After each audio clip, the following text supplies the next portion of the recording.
I want to show off my latest Vornadofan. It's a 1949 model 12P1-10. It's the last year for the Bakelite blade and the big aluminum cowl and the larger size venturi. I bought this fan about a year and a half ago. It's been sitting in my garage, just being extra careful not to dent the cowl. So I finally decided on some vacation time last week that it was time to get it restored. I have most of the pieces to do so. It was in pretty good shape. The guy who had it, or I should say the original owner, he did a lot of repairs to it. And he never, it doesn't look as if it was ever slammed hard or fell over into anything.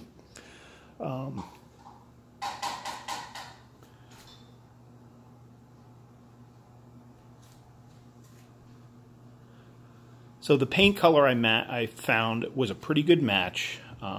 It was done with a rattle can from Ace Hardware. Again, paint which I bought about a year ago. I bought 3 cans thinking it would do the job, and it did not. I fell a little bit short. After I had it hanging to dry, I noticed that there was the edge around the base still needed to be done, and there was a thin line up the center of the pole that needed to be painted. So the next day I got the can out and found a little bit left. The pole turned out fine, but the base, it really dulled the finish on the base, so I'm very unhappy about that. And I'd like to say thanks to Ace Hardware, who has discontinued that color of spray paint that matched so perfectly, High Seas Blue. Anyway, this fan from 1949 is a transition fan from this style fan from 46 on. It's very similar. The cowl is the same. The only thing that's different is the base. And the front of this fan says Vornadofan. And the back of this fan has an aluminum cowl instead of a stamped steel cowl like the one that was just restored. This one, by the way, is in unrestored condition. As far as fans go, I would say this is probably one of the best. This one is probably in one of the best original conditions. This fan I restored a few years ago. It is a P38, P for pedestal fan. This is the next generation. This is probably from around 1952. As you can see, instead of 3 circles, they had 5 concentric circles because, you know, in the 50s they were all about safety. And the blade is, instead of Bakelite, it's metal. And as you can see, the overall cowl is a little smaller, but it's still a very powerful fan, and all 3 of these will blow the paint off the wall. Right, Inky? Right. I would also like to give a shout out to my friends at Thingsmiths. They do 3D printing in Ann Arbor, and they were nice enough to take on the job of printing my 3 concentric circles here for the grill. I did have to fabricate this grill. The 3 attachment points here are metal that I was able to fabricate, but when it came time for me to weld perfect circles, it didn't turn out too well. So I ground the welds off. I epoxied these. It should be steel or aluminum, and again, these are 3D printed plastic. But for this job, I think it will suffice. The blade, there was a replacement blade put on many years ago. It was a common 4-blade replacement that they probably sold in hardware stores where these fans were purchased.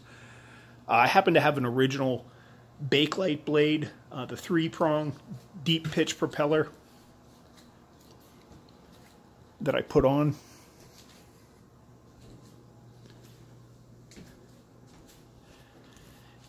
And coming to the back, again, the person who had this fan originally took very good care of it, but he used it, and he used it hard, I would say. There was the original choke coil, which basically turns this 3-speed fan, or turns this fan into 3 speeds. It slows down the current, so you can get a slower speed. That's high, medium, and low. Well, when those went, a lot of people didn't bother rewiring these fans. They just did an on-off switch, which is what he did. So I had a replacement choke coil from a gentleman named Rich Ricklowski, who restores Vornados, in my spare parts bin for if I ever needed it for one of my other ones. And I had a replacement switch, original switch back here. Now, probably one of the most difficult things about this fan is you can see the wiring goes underneath, goes up through the shaft of the fan, comes up through this hollow side of the this U support, goes through this horizontal piece into the fan and into the motor. Now, on top of that, this fan increases in height to almost 7 feet high. So back in the day, and for the P38 model I have over there, there's an internal spring that keeps up the slack of the cord inside. Well, I wasn't able to fabricate one that would successfully raise up and down.